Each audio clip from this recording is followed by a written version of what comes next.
What can you do to try to engage Beijing politically?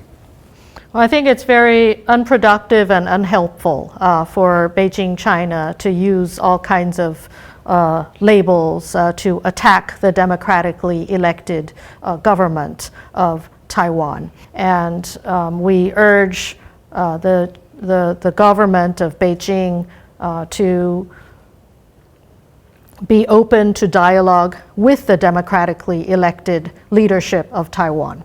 Unfortunately, they are choosing to, instead of dialogue and exchange directly with the democratically elected leadership, to pick and select agents and advocates of the Chinese position, further sowing divisions within our society. And again, that is very disruptive and unproductive. And our government has always been open to dialogue as long as it is respectful and on the basis of parity.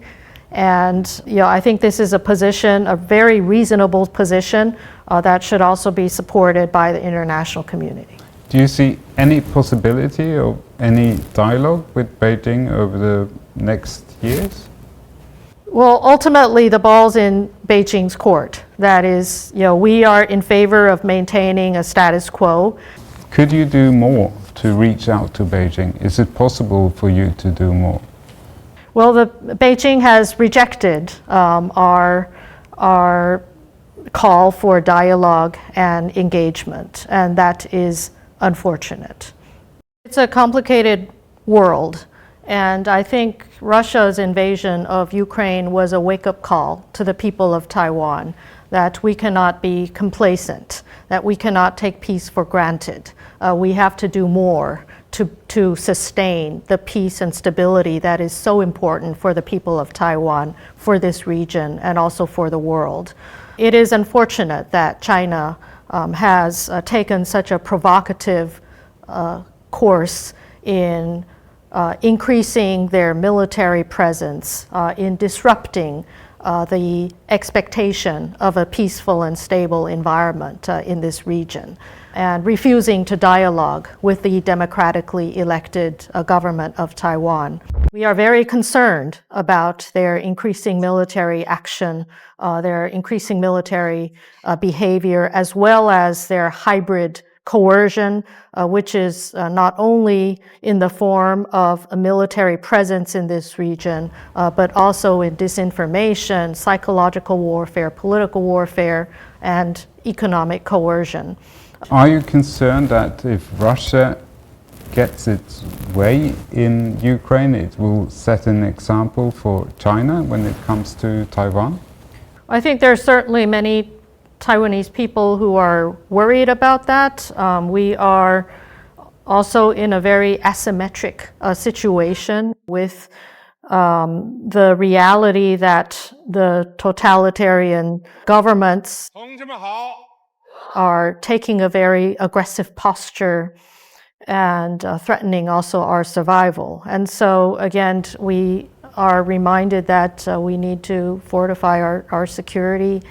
And also in terms of lessons of Ukraine, we have to look into more new and emerging technologies. So we've seen the use of unmanned systems, smart systems, artificial intelligence, and we need to better leverage some of Taiwan's private sector capabilities in supporting our society's broader resilience. And what is the strategic importance of Taiwan's security for the rest of the world? Well, I think Taiwan's security is extremely important for global security.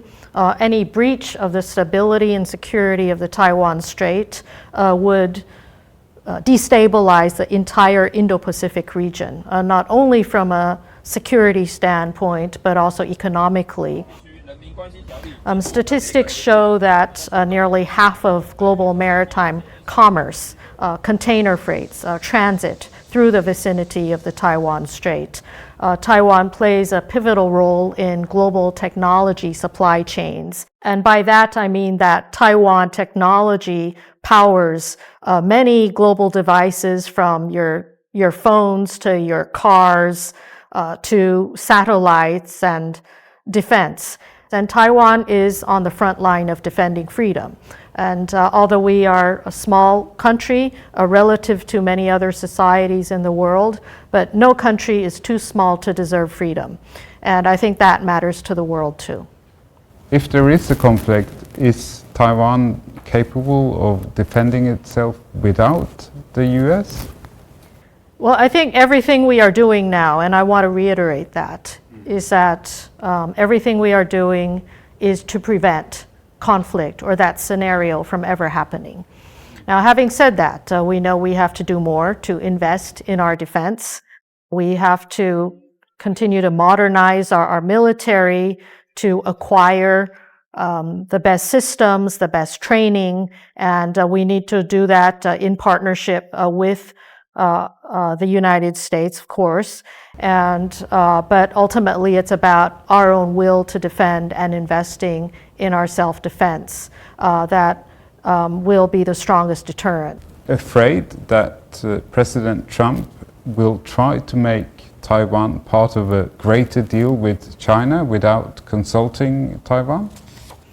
Well, as I have reiterated, the future of Taiwan must be determined by the people of Taiwan through democratic means. And is this more difficult given the current political scenario in the US?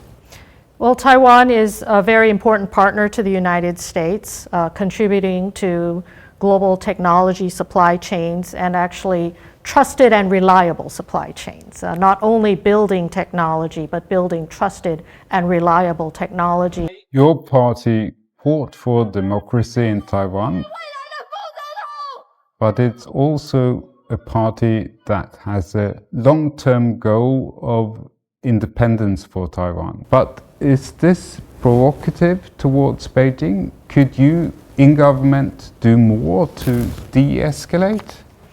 Well, I think our fundamental view is that the people of Taiwan deserve freedom and democracy, and the people of Taiwan should have the right to determine our own future. Ultimately, the future of Taiwan is within the full rights of our democratic society to determine through democratic votes.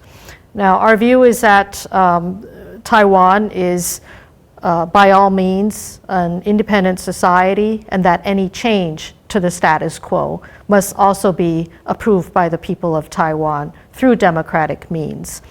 Now, that is a position that continuously supports maintaining the status quo. And I think if there's any party in this region that is being provocative, destabilizing the status quo, that is the Communist Party of China. Finally, on democracy, all of our democracies are being challenged and under threat by disinformation, foreign interference, and manipulation of our societies. And I think we as democracies also need to come up with more innovative tools to counter that. We need to work to enhance the media literacy of our people, to empower our citizens to be more resilient as we are dealing with these external challenges too. And so I think there could be a lot of civil society engagement and cooperation. Thank you so much for giving us time and answering our questions. My pleasure.